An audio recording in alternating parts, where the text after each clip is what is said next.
Manchester United 2, PSG 1. Victory in our first game of the Champions League, and guys, I can't express how happy I am. You know, when your team wins a game and you're just in a good mood. I mean, this is the day after. You know, they played last night, and I woke up this morning nice and early, just in a cracking mood, ready to get on with my day because all these tricky Reds won in Paris again. Now, before we get into, talking about the players, I just want to say, watching Manchester United bully PSG like that was just absolute joy to watch. I mean, that's the best football Manchester United have played for a very long time. And, the fact that it's against PSG just makes it even better. Absolutely amazing. Loved every minute of last night. And usually when I'm watching Manchester United, I'm severely depressed because, for obvious reasons. But last night, what a joy to watch. Just constant attacking football from both teams. And it's so entertaining. And every time, Mbappe or Neymar were on the ball, that feeling you get where you're just like, oh, Jesus Christ, like, what's going to happen now? But I must say, our defence was really good. So anyway, let's now talk about the players. I think everybody performed exceptionally well last night. I think everybody put in a really good shift. I love to see it because a lot of the players that were on that pitch last night, I've criticised in past videos. For example, Scott McTominay, thought he played really well last night. Him and Fred both played amazingly well, but I've always rated Fred. He always seems to just turn up in these big games, but Scott McTominay really did shock me last night. Aaron Wan-Bissaka as well, I've slated him. He played phenomenal. I mean, that's just what he can do. He quite literally pocketed Neymar and Mbappe, who are arguably two of the best footballers in the world. I've never doubted Aaron Wan-Bissaka's defensive capabilities. I think he is probably the best in the league when it comes to, defensive and tackles. He's absolutely amazing. But when it comes to attacking, he's not quite there yet, but it is what it is. Last night, he played absolutely amazing. And I think he even played really well against Newcastle, which I didn't make a post-match thoughts video on, which I do apologise for. But, he got the goal. I think he played really well then and really well last night. So hopefully this is a turn of his form maybe, because I remember when he first joined United, back in 2019, and he was amazing. He was really good. In fact, he was really good up until about lockdown, and then after lockdown he just didn't look 100%. Now, another talking point is Axel Tuanzebe.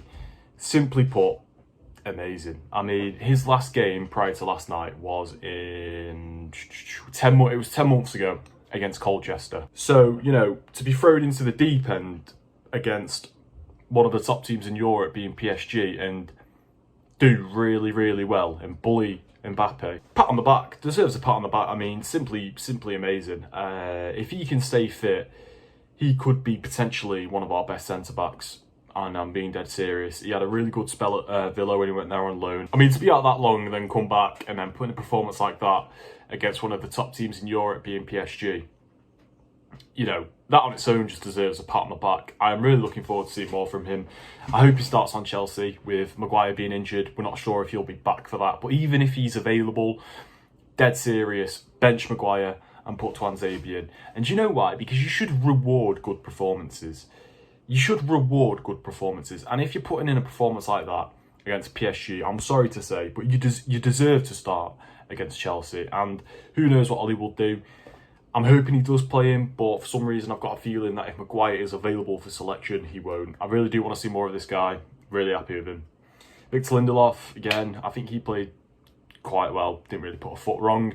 And same with Luke Shaw, who played at centre-back for last night. I think he played quite well there. You know what, I won't even lie. I genuinely think he's a better centre-back than he is a left-back. David De Gea as well. That's my number one. David De Gea. What a performance last night. What a performance. That is like the prime David De Gea. And you know what? I'm so happy. I'm so happy he put in that performance. Because last season, when he was dropping stinkers every game, I was so sad because I was just thinking to myself, look, he's a good keeper. He's a good keeper. And he's so much better than that. So now that he's actually putting in 10-10 performances, I love to see it. I love to see it. David De Gea, really good performance last night. He definitely kept us in that game. 100% kept us in that game. And it makes the competition for the number one spot even more interesting because Dean Henderson is also a very good goalkeeper. But is he better than David De Gea? It's going to be tough. But Alex Telles, I want to talk about Alex Telles. So from what we've seen so far, obviously we didn't see very much because he got subbed off quite early into the second half for Paul Pogba. really excited to see more. Really excited to see more. And Jesus Christ, can he put in a good fucking ball.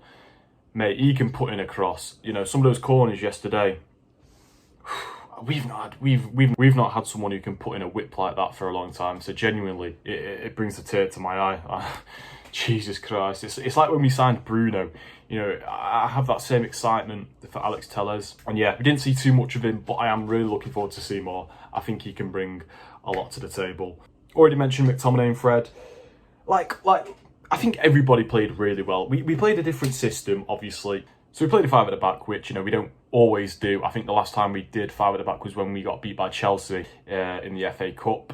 But, you know, with the new additions, I think now a 5 at the back could really work. Because, like I said, Luke Shaw actually did really well at centre-back. And, you know, in the past when he's played a centre-back, he's also played really well. So maybe, genuinely, maybe our back 5 could be Wan-Bissaka, Tuanzebe, Lindelof, Shaw and Telles. Like, seriously, I think that is a solid back 5. But something I must say, before the game, when I saw the starting 11, I was absolutely livid at the fact that Donny van der Beek wasn't starting, because he's barely started any games, and, you know, when he gets subbed on, it's always in the 70th, 80th minute, you know, when there's not a lot of time left to play.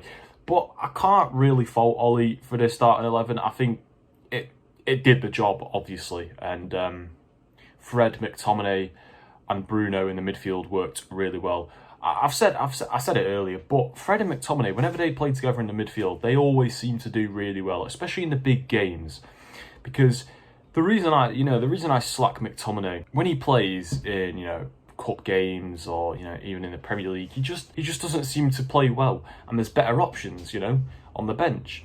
But in big games, I don't know what it is, he just must snort a line of coke or something, because he's just on top. A lot of people were saying that he was getting bullied by Neymar, but in my opinion it was the way around. So I think McTominay is I'm very confident now. If I ever see his name in the starting 11 for a big game again, I won't be complaining. This time I'll be very happy. Rashford and Martial are the last two to talk about. We'll talk about Martial first. He's obviously going through a rough patch.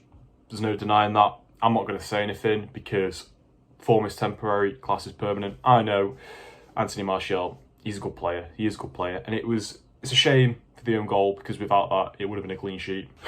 But yeah, he's just not having a good start to the season. I think that's clear.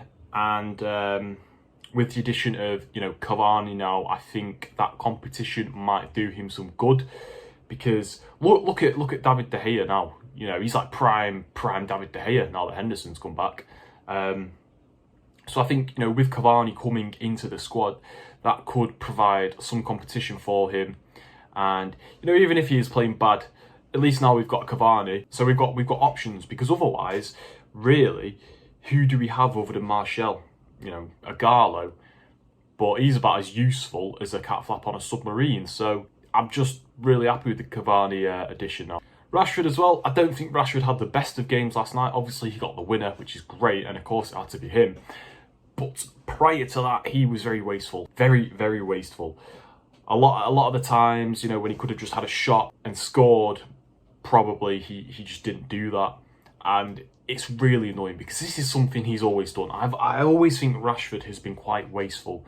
And I don't know why. He just needs to take some shots, have a bit of confidence, and just take a shot. It was the same with Bruno as well when he got in behind the defence, and he could have scored probably. He could have just had a shot for himself, but instead he tried to put it on a plate for Martial, and ultimately it was blocked. So I think sometimes, you know, our players just need to be a bit more selfish, especially Rashford. But other than that, I think, yeah, he didn't play amazing. He didn't play terribly. But, you know, not the best performance he's put in. Happy with the goal he got, though. Really happy with that. Obviously, it was the winner. But, yeah, so I'm not sure what else to say. I think, personally, I think the back 5, the 5-3-2, works really well. Really, really well. So I personally think that we should keep that from now on until we sort out a proper right winger. 5-3-2 until we have a right winger. For me, that's the way forward. Last night, is just all the proof that it can work. It can work. And yeah, hopefully Ollie realises that as well and sticks to it.